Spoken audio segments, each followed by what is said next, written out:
Halo Sobat Militer, tanggal 9 September tahun 2025 menjadi momen bersejarah. Untuk pertama kalinya, Israel melancarkan serangan udara ke Doha, ibu kota Qatar, menargetkan pemimpin Hamas yang sedang bernegosiasi. Qatar selama ini dikenal dunia sebagai mediator utama dalam konflik Israel-Hamas. Doha bahkan menjadi rumah bagi kantor politik Hamas, tempat berbagai negosiasi penting berlangsung. Dengan kekuatan finansialnya yang luar biasa, Qatar lebih sering menggunakan diplomasi dan uang sebagai senjata, bukan rudal atau tank di medan perang. Namun, semuanya berubah setelah serangan Israel menghantam Doha. Banyak analis menilai, langkah itu bisa menggeser posisi Qatar dari seorang mediator netral, menjadi pihak yang ikut terlibat langsung dalam konflik. Jika benar terjadi, situasi ini akan menjadi titik balik besar dalam peta geopolitik Timur Tengah.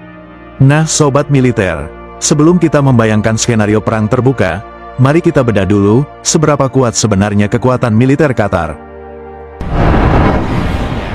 Apakah serangan ini bisa memicu perang baru, dan seberapa kuat sebenarnya militer Qatar bila berhadapan langsung dengan Israel?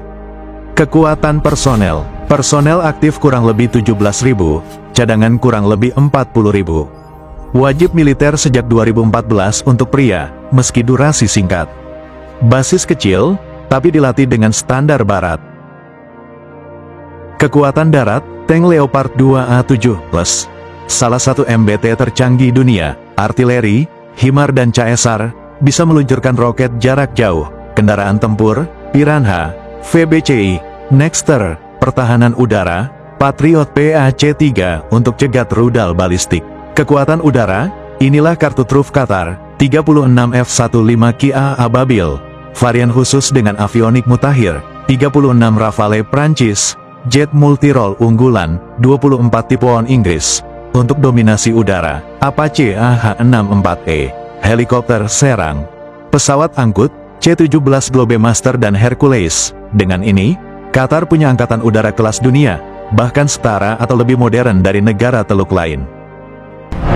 Kekuatan laut, korvet kelas Doha, Italia, dengan rudal anti-kapal otomat, kapal patroli dan OPV untuk keamanan gas lepas pantai. Angkatan Laut Qatar kecil, tapi fokus menjaga ladang gas yang jadi sumber utama kekayaannya.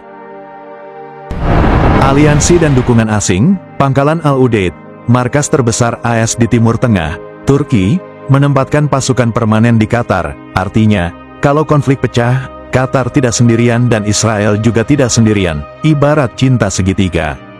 Qatar sadar betul, ukuran negaranya kecil dan jumlah pasukannya terbatas. Karena itu, mereka memilih strategi berbeda, berinvestasi besar-besaran di teknologi modern. Miliaran dolar digelontorkan untuk memperkuat cyber defense, membangun satelit militer, dan mengembangkan drone tempur. Semua ini ditujukan agar Qatar mampu bersaing di era perang modern yang berbasis informasi dan teknologi. Tak tanggung-tanggung, anggaran pertahanan Qatar kini mencapai 11 miliar dolar Amerika per tahun. Angka yang luar biasa besar untuk negara sekecil ini, sekaligus bukti bahwa Qatar tidak main-main dalam urusan keamanan dan pertahanan nasionalnya. Israel menyerang Doha, menewaskan pemimpin Hamas dan warga Qatar. Qatar menyebut serangan itu sebagai penghancur harapan gencatan senjata. Dunia Arab mengecam, PBB bereaksi, dan posisi Qatar kini berubah drastis.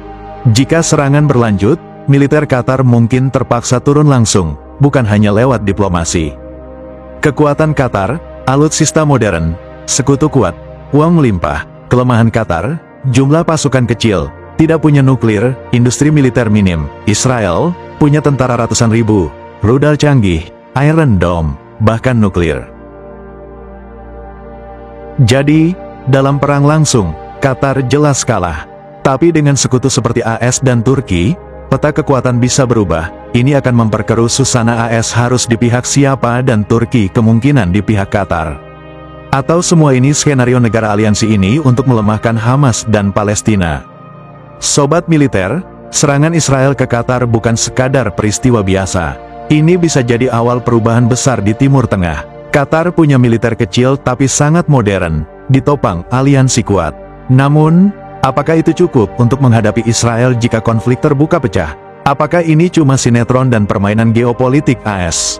Tulis pendapat kalian di kolom komentar. Jangan lupa like, share, dan subscribe agar tidak ketinggalan update terbaru dunia militer. I don't ever slow up, no I don't take I got no love for the fakeness. If you wanna play tough and wanna hate this,